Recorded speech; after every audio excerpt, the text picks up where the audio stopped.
Hello बच्चों, आज हम लोग आपको बताएंगे कि वेजिटेटिव रिप्रोडक्शन या प्रोपोगेशन जो है उसके क्या बेनिफिट हैं और क्या लॉस हैं, मतलब उसके क्या डिमेरिट्स हैं। तो first on we start your advantage of the vegetative propagation. First is the it is a cheaper rapid and convenient method of growing the plants. Simple सी लैंग्वेज में बात कर रहा है कि ये प्रोसेस जो होता है बहुत ही सस्ता, सरल, जल्दी और कन्वीनियंट मीन सुविधाजनक, आसानी से प्लांट को उगाने का मेथड है। मीन्स इस प्रोसेस के थ्रू हम पौधे को, प्लांट्स को बहुत इजी वे में आराम से, जल्दी और सरल तरीके से उगा सकते हैं। This is a method for the vegetative propagation. Second method telling that just like the plant like banana जिसमें मतलब केला हो गया, और फिग, ग्रेप्स, ऑरेंज, रोज, ऐसे प्लांट्स, ये उन प्लांट्स की बात कर रहा है जिनमें सीड्स नहीं होते। Those type of plant which not provide with the seeds, they can they how to grow up, उनको कैसे ग्रो अप कराया जाए, कैसे उनको नए प्लांट्स, या how to obtain a new plants, कैसे उससे हम नए प्लांट्स बनाएं। देन वी यूज द किस प्रोसेस के थ्रू हम लोग करेंगे, इसी तरह से वेजिटेटिव प्रोपोगेशन के through. Then we use the vegetative propagation. Vegetative propagation के थ्रू ऐसे प्लांट्स के हम कटिंग यूज करते हैं, ठीक, ग्राफ्टिंग यूज करते हैं, इनके मदर प्लांट से किसी भी स्टेम्स को लेकर के या उनके रूट को लेकर के या उनके लीव्स को लेकर के हम नए प्लांट्स को डेवलप करते हैं। तो इस तरह से हम कह सकते हैं कि ऐसे प्लांट्स जिनमें सीड्स नहीं बनते, लाइक टू द बनाना है, फिग है, ग्रेप्स, अंगूर है, मतलब ये सारे, ऑरेंज हैं, तो ये सारे प्लांट्स हैं उनको हम इस प्रोसेस के थ्रू उगाते हैं। पोटैटो है, आलू का भी यूज़ किया जाता है। तो बच्चों, उन प्लांट्स को नए प्लांट्स में कन्वर्ट करने के लिए हम इस प्रोसेस का यूज़ करते हैं। नेक्स्ट बताता है desirable characters of fruits and flowers are maintain. और इस प्रोसेस के थ्रू हम मन चाहा, हम जैसा चाहेंगे वैसा ही प्लांट्स उगा सकते हैं, मतलब फ्रूट्स वाले भी और फ्लावर्स वाले भी, ठीक। तो जैसा चाहेंगे वैसा, जैसे रोज है, रोज का हम लोग यूज किसमें करते हैं, फ्लावर के लिए। लेकिन फ्रूट्स लेना है तो ऑरेंज यूज कर लेंगे, ग्रेप्स यूज कर लेंगे, इनका यूज कर सकते हैं, लेमन का यूज कर सकते हैं। तो ऐसे प्लांट्स आसानी से, इजी वे में इस प्रोसेस के थ्रू ले सकते हैं। Survival rates of new plants, survival rates of new plant is 100%। आप सीड के प्लांट्स लीजिए और एक तरफ आप वेजिटेटिव प्रोपोगेशन वाले लीजिए प्लांट्स, तो इसमें सर्वाइवल के चांसेस उनके कंपैरिजन में 100% ज़्यादा होता है, 100% ज़्यादा होता है। ये बात ध्यान दीजिएगा। नेक्स्ट पॉइंट क्या बताता है, daughter plants have the same genetic character to the mother plants. मतलब इसमें जो आप नया प्लांट्स कट करके बनाएंगे उनमें जो जेनेटिक कैरेक्टर होगा, उन जिस प्लांट से आप लेके बनाए रहेंगे उन दोनों में सिमिलर होगा। मतलब मदर प्लांट और डाटर प्लांट दोनों में जेनेटिक कैरेक्टर सिमिलर होगा। कहीं भी किसी भी तरह की कोई भी इम्प्योरिटीज नहीं होगी। तो इस तरह से हम यह कह सकते हैं कि ये काफ़ी प्योर फॉर्म में प्लांट्स हमको मिलता है। इसके साथ हम एक बात और कह सकते हैं बच्चों कि वेजिटेटिव प्रोपोगेशन के थ्रू जो प्लांट्स डेवलप किए जाते हैं उनमें जो फ्रूट्स होते हैं ना, वो जल्दी आ जाते हैं, फ्रूट्स जल्दी आ जाते हैं, और उनमें जो फ्रूट्स होते हैं वो थोड़े बड़े साइज में भी होते हैं, उनकी साइज भी बड़ी हो जाती है। कुछ और भी बातें कह सकते हैं, अगर हम सीड के थ्रू प्लांट्स बनाते हैं और इनको हम ग्राफ्टिंग या कटिंग या किसी भी प्रोसेस के थ्रू वेजिटेटिव के नया प्लांट बनाते थे, इनके नए प्लांट बनने में, इनके मैच्योर प्लांट बनने में सीड के बनने वाले प्लांट से कंपैरिजन टू जल्दी हो जाते हैं, क्योंकि आप इसमें आप स्टेम लेते हैं या कुछ लीव्स लेते हैं तो उससे वो सीधे डायरेक्ट, अब उसमें आप सीड को लेंगे, सॉइल में डालेंगे, 1-2 दिन बाद जर्मिनेट करेगा, फिर नए प्लांट्स बनेंगे, तो उनके कंपैरिजन में ये थोड़े से जल्दी हो जाते हैं। तो इस तरह से हमारे एडवांटेज ऑफ वेजिटेटिव प्रोपोगेशन के प्रोसेस कंप्लीट होते हैं। अब आता है लिमिटेशन ऑफ वेजिटेटिव प्रोपोगेशन। जाहिर सी बात है, अगर किसी के एडवांटेज होंगे तो उसमें डिसएडवांटेज भी तो होंगे कि आप उससे क्या बना रहे हैं, उनका डिसएडवांटेज क्या होगा। तो पहला डिसएडवांटेज ये होता है, ठीक, पहले की तरफ मेंटेन करते हैं, कुछ हम अपने से बता देंगे कि does not produce a new varieties, कि जैसा मदर या पेरेंट्स प्लांट होगा सेम टू सेम उसी तरह से आपका डॉटर प्लांट होगा, तो उसमें कोई नई वेराइटीज नहीं आएंगी, कोई नई चेंजिंग नहीं आएगी, एकदम हूबहू मतलब फोटोकॉपी मेंटेन हो जाएगा, तो सेम टू सेम बन जाएगा। It leads to the overcrowding around the main plants leading to the competition of food light and space. तो इसमें क्या होता है कि जैसे एक प्लांट है आपने मेंटेन किया कहीं पे, तो उस प्लांट से अगर जैसे नए प्लांट्स बनेंगे तो नए प्लांट्स वहाँ बनेंगे आसपास ही आएंगे, अब आसपास आएंगे तो वहाँ जितना भी न्यूट्रिशन रहेगा उसमें सब आपस में शेयर करेंगे, न्यूट्रिशन के लिए आपस में स्ट्रगल होगा, लाइट के लिए स्ट्रगल होगा और स्पेस के लिए भी स्ट्रगल होगा। तो एक तरह से देखा जाए कि सिमिलर टाइप के प्लांट अगर एक ही जगह के हैं और वो मदर से ही डॉटर के बहुत सारे प्रोडक्शन हो रहा है तो वो आपस में कंपटीटिव बन जाते हैं, जिससे कई का ग्रोथ भी सही से नहीं हो पाता है।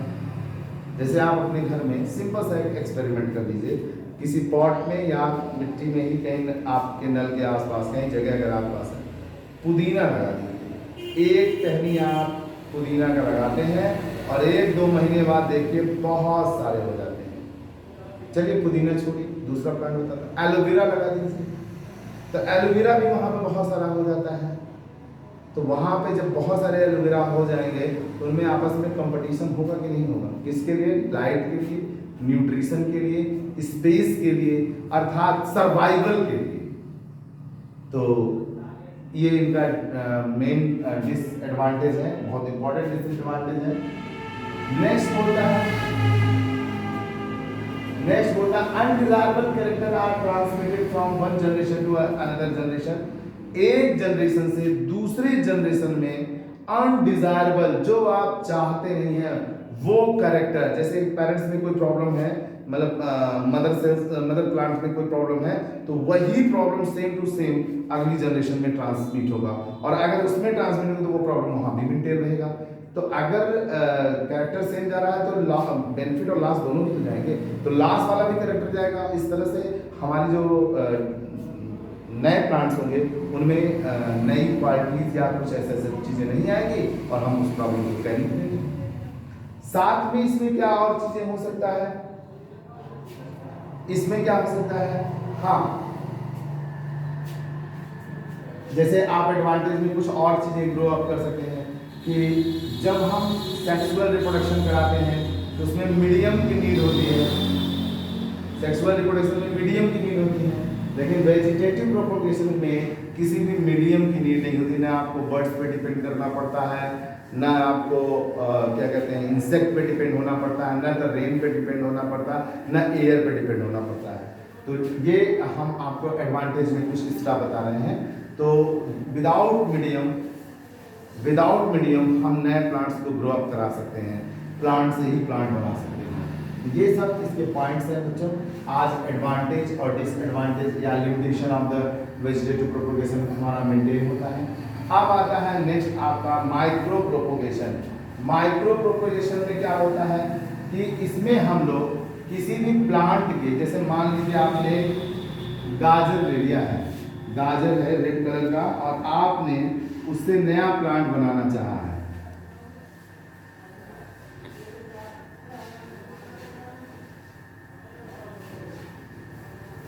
ऐसा है कोई गाजर है, ठीक है ना, आप उससे नया प्लांट बनाना चाहते हैं, आप इसका टीएस कट कर लीजिए, एक टीएस निकाल लीजिए, ऐसा एक स्पीसीज ऐसे कट, जैसे कि आप अपने घर में सलाद वगैरह सैलेड्स बनाते हैं अपने घर में खाने के लिए, तो ऐसा एक पतला सा स्पीसीज काट लीजिए। उसको काट करके आपको क्या करना है, न्यूट्रिशन वाले मीडियम में डाल दीजिए, न्यूट्रिशन वाले मीडियम में डाल दीजिए। देखिए दे रहा है micro propagation when vegetative propagation is not possible, जब वेजिटेटिव प्रोपोगेशन ना हो then it in plants it birds shoot apex and some other part is used for the micro। अब इसमें आप बर्ड से भी ले सकते हैं, शूट से ले सकते हैं, एपेक्स ले सकते हैं। हमने सिंपल सा जो एग्जांपल आपको बताया गाजर में, कि आप गाजर लीजिए, एक पीस ऐसे हॉरिजॉन्टल लाइन में कट करके और उसे कट करके उसे स्टरलाइज कर लीजिए, खूब बढ़िया सा स्टरलाइज करके, ठीक है, उसे न्यूट्रिएंट मीडियम में डाल दीजिए। जैसे ही आप न्यूट्रिएंट मीडियम में डालेंगे तो उसमें देखिए, जैसे आपने ये कोई आपने ऐसा न्यूट्रिएंट मीडियम लिया है, अब इसमें आपने क्या किया है, 2-3 टिश्यूज इसके डाल दिए हैं, तो आप देखेंगे क्या कुछ दिनों के बाद इसमें से छोटा छोटा ऐसे कैलस टाइप में आने लगता है, ठीक है, कैलस बनने लगता है। क्या है ना, soon its cells grown and divided to form a mass of undifferentiated cells called the callus। छोटे छोटे से पार्ट बनने लगेंगे, बहुत छोटे से, उन्हें हम कैलस बोलते हैं। When small portion of callus is transmitted to the nutrient with the specific hormones। अब इसमें जैसे ही कैलस बनेंगे, इसको हम लोग ट्रांसमिट कर देंगे दूसरे कंटेनर में। उस कंटेनर में हमारे पास क्या होगा, न्यूट्रिएंट तो होगा ही होगा, स्पेसिफिक हार्मोन्स भी डाल देंगे जिसके कारण ये ग्रो अप करेगा। तो जैसे ही आप डालेंगे इसमें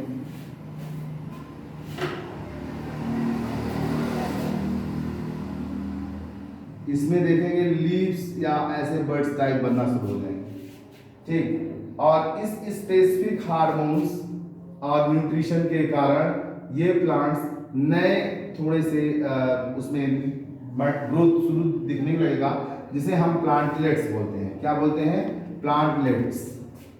क्या बोलते हैं, प्लांटलेट्स। कुछ हफ्तों के बाद, जैसे 4-6 हफ्तों के बाद, यही प्लांटलेट्स को हम उठा करके किसी पॉट में डाल देते हैं। किसमें डाल देते हैं, पॉट में या सॉइल में, मिट्टी में ही डाल देंगे। जैसे ही हम इसको मिट्टी में रखेंगे थोड़ा सा करके, यहाँ से हमारा एक नया प्लांट बनना शुरू हो जाएगा, एक नया प्लांट बनना शुरू हो जाएगा। इस तरह से हम कह सकते हैं माइक्रो प्रोपोगेशन का यूज वहां हम करते हैं जहां पर वेजिटेटिव प्रोपोगेशन के थ्रू नए प्लांट्स को डेवलप कर पाना मुश्किल होता है। तो वहां पर हम किसी भी, जिसका हमको बनाना होता है नया प्लांट, उसके स्टेम से, शूट से या बर्ड से हम एक टिश्यू ले लेते हैं।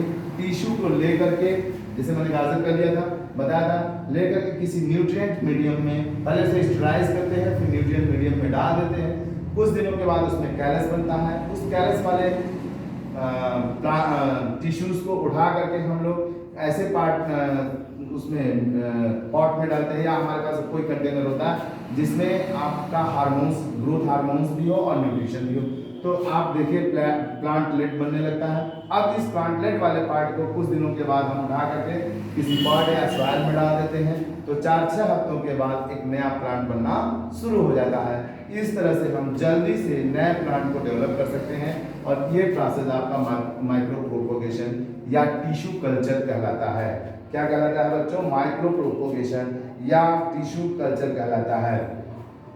इसमें क्या होता है, जीन भी सेम ही होता है, जैसा कि पेरेंट सेल्स का होगा वैसा ही आपके गाजर का भी होगा, जीन एकदम सिमिलर होगा, ठीक। और इस प्रोसेस में क्या होता है, इसके एडवांटेज क्या है कि हम जो प्लांट्स बनाते हैं उनको डेवलप करने में बहुत ही कम समय लग जाता है। साथ ही में ये जो प्लांट्स बनते हैं ये वायरस इन्फेक्टेड भी नहीं होते हैं। ये हमारे लिए बहुत अच्छा मतलब व्यवस्था है कि इसमें इंसेक्ट या वायरस का कोई इफेक्ट नहीं पड़ता है, ठीक है। और इस तरह से हम लोग, ठीक है, बहुत सारे प्लांट्स ऐसे हैं, जैसे यूनिसेक्सुअल प्लांट्स में आपका पपाया आता है, उन सबको उगाने में मान लीजिए कहीं आपने लगाया वहाँ पे मेल फीमेल एक ही है, तो उसमें हमारे ये बेनिफिट करता है। थैंक यू बच्चों, आज ये हमारा माइक्रो प्रोपोगेशन हो गया। फिर माइक्रो प्रोपोगेशन के डिसएडवांटेज, माइक्रो प्रोपोगेशन के डिसएडवांटेज को हम अगले वीडियोस में मेंटेन करेंगे। धन्यवाद बच्चों।